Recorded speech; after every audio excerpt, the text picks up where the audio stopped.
Welcome to Reading, Writing, and STEM with Kate Nicholson. Anna Albright. And Julie Chambers. We just wanted to share some of our ideas that we have used to try to incorporate STEM into reading and writing.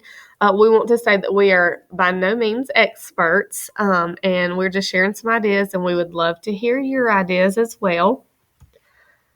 Remember that STEM is a mindset. I know a lot of times when STEM first came out, we thought of materials, science, doing experiments, but it could be just as simple as having your students just collaborate with each other. So we're going to show a video about the 4 C's just to get us thinking about the 4 C's. This always helps us when we're planning our lessons and trying to incorporate STEM into our lessons.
Okay, as we go through these next activities, if you want to, we're not going to read through everything. So at any point, if you need to pause and just read through, or you want to learn a little bit more about any of the activities, you can do that. I know we've all used task cards in our classroom and have task cards. One way just to incorporate some critical thinking and collaboration and communication is through something called Quiz Quiz Move, or you may have heard it as Quiz Quiz Trade. I just give all my students a task card. They then become the teacher of the task card. They go around, find a partner. Their partner is reading their task card as they're reading their partner's task card. They come up with the answer, and then they tell their answer. If their person or partner didn't get it correct, then they explain the correct answer. And we usually do like a high five to show that we're done meeting, and we hold our hand up to go find a new partner. So that's just one way to kind of change up task cards and incorporate a little bit of critical thinking because they become the teacher, but also collaboration. Speed dating is another way that you can incorporate the 4 C's into task cards. Also posters by just putting them into groups and letting them talk about the task cards and the questions on there. I usually let one person become the teacher of each question, and so that kind of adds some critical thinking when they have to be the teacher. Then another activity when looking at like reading questions, like if you've read an article or if you've read a story or some kind of text, I post questions around the room and I give an answer to the question, but they're not always correct answers. So then each group has to go look at the questions and determine if their answer if the answer I have put on there is correct or not. And we call this defend your stance.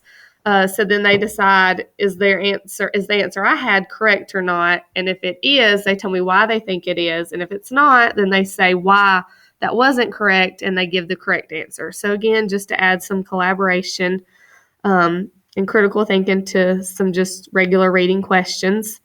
A gallery walk, posting your questions around the room and having students go around and answer those.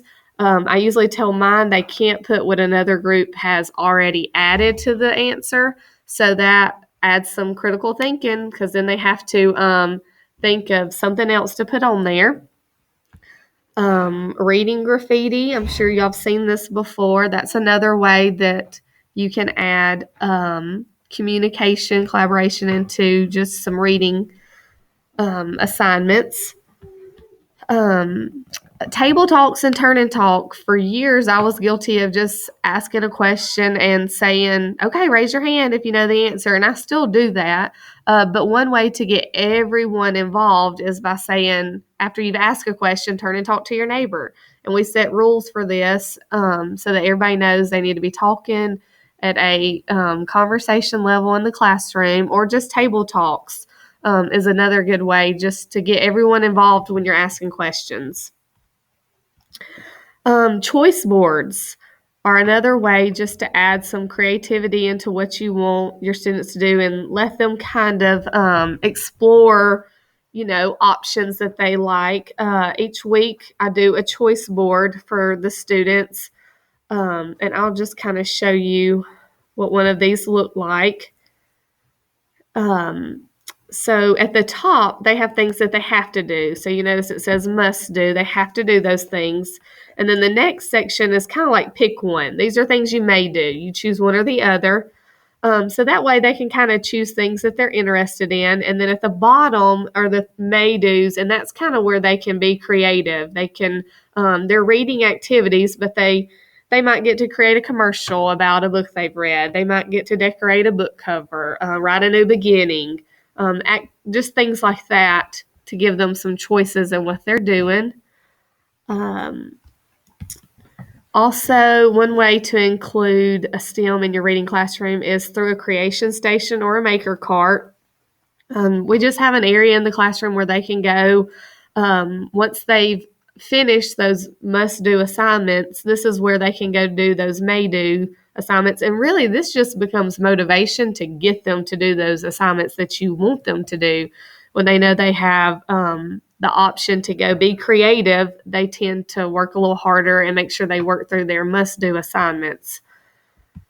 Read alouds. This is one of my favorite ways to incorporate STEM in reading is through read alouds. And you can add STEM to any read aloud just with Legos and Play-Doh. You can have them write about a character and then build it, or write about the setting, problem solution, their favorite part, beginning, middle, and end. Whatever your focus is for that week, have them write about it, and then they could go create it using Legos or Play-Doh. This is another example of a read aloud and STEM. This is one of the books that we read in third grade, and once they finish their must-dos, they have these extensions. So these were just some examples to get you thinking about ways to incorporate STEM in a read aloud. So for this book, they could use Legos to create a basketball court and then create a Flipgrid to explain their creation. Flipgrid helps incorporate communication into the activities that they're doing, and then other students can go watch those, and that helps them learn as well. Or create a slideshow about basketball, that's using technology, or create a comic strip about the mentor text. Here are just some ideas of books that I've used in the past or found that have been good, just beginning of the year read alouds that allow you to add STEM. Those first few days that we all get back, finding a read aloud to allow them to get into groups and just talk with each other and create something together is always a fun way to start the year. So these were just some examples of books that you could use. And here's just some other books, not necessarily books at the beginning of the year, but just other read alouds that are fun to use when incorporating STEM. Okay, now we're going to talk about writing. Okay, when it comes to writing, if your students are working through the writing process, they are incorporating STEM. Like I said, when they're discussing and gathering ideas and rethinking and sharing, all of these relate back to the 4 C's. So like I said, if they are working through the writing process, you are definitely incorporating STEM in your lesson. Most of these activities that we're going to talk about in the next few slides will relate back to reading. There are a lot of extensions when it comes to reading. Of course, in 3rd grade, reading and writing go hand in hand with one another. So a lot of these will incorporate reading as well. Using written components to document learning, we love these reflection sheets. They're STEM challenge checklist. You can find these on Google. But anytime, like Kate was talking about earlier, if these students complete a little craft, or if they build something in science, or it could even be related to social studies, we always like them to complete one of these reflection sheets. It really gets them critically thinking, and sometimes we use these as planning sheets as well, not just reflection sheets, but things that, we may not build something that day, but they can plan before they build, or just have them complete this planning sheet and not build anything at all. But it just gets them, like I said, critically thinking. Okay, when it comes to writing, there are many ways that we can incorporate collaboration.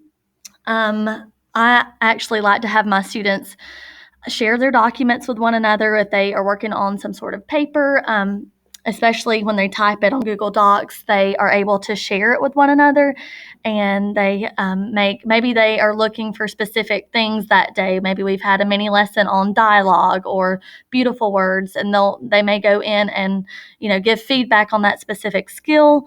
Like I said, a lot of times we do that through Google Docs, but we also like to use Grow and Glow Post-it notes, or whatever it may be. I know a lot of you have heard of those, and it seems so simple, but that is definitely collaboration, incorporating collaboration in writing. The next one, creativity. We all know that it's easy for students to be creative when it comes to writing. We love incorporating Pobble 365 in our classrooms. It's definitely something that you need to look into if you have the time. I know it's hard to find time for students to creatively write, but on this website, they give a picture a day, every day of the year, for students to write on. Sometimes, actually all the time, they give story starters. You could work on parts of speech. You can do as much as you want to with this. They give, like I said, mentor sentences and all kinds of things to work on. But even just pulling a picture up a day and having your students write about that picture, it definitely gets them to thinking creatively. And my students love this. They absolutely love seeing a story a day. We don't always do it per day, but we may pick up a story. We may pick a picture per week and have them write on that.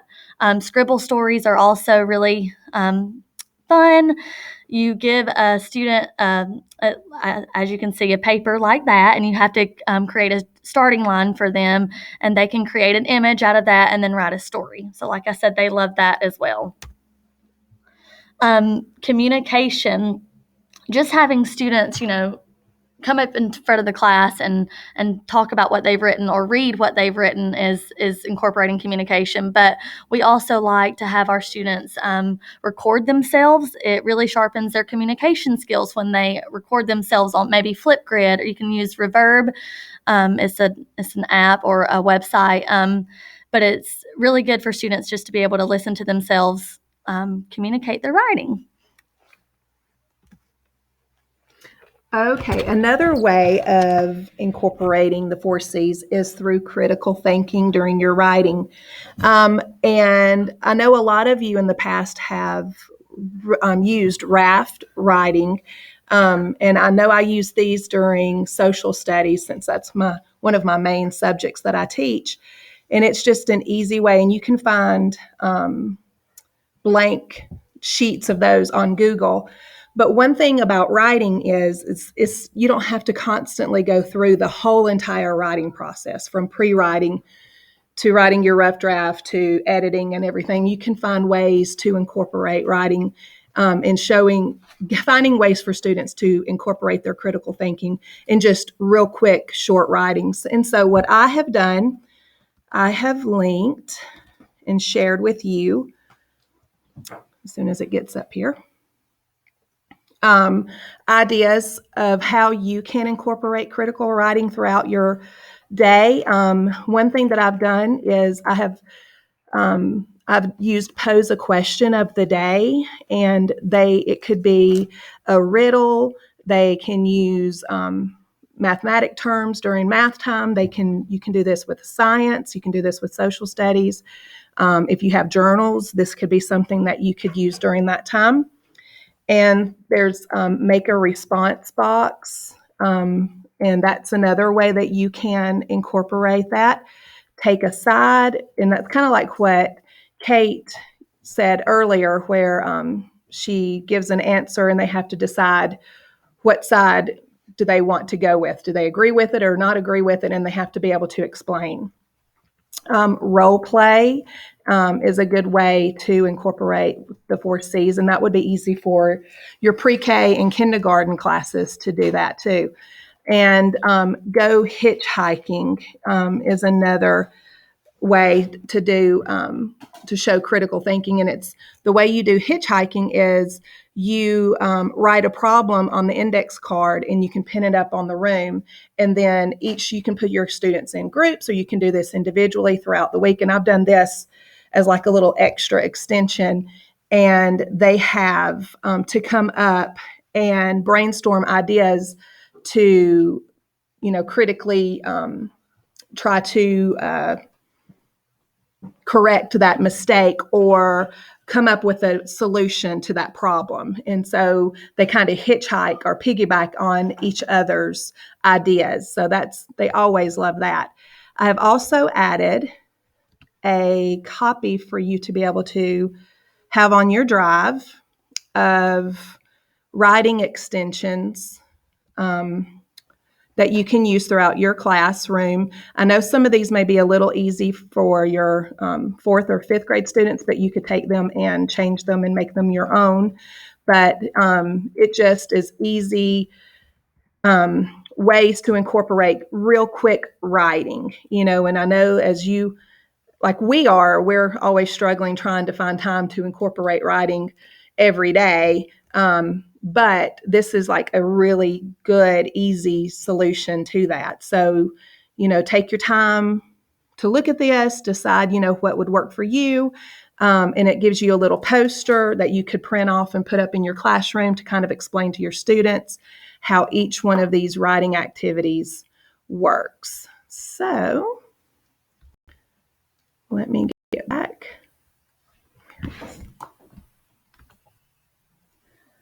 Okay.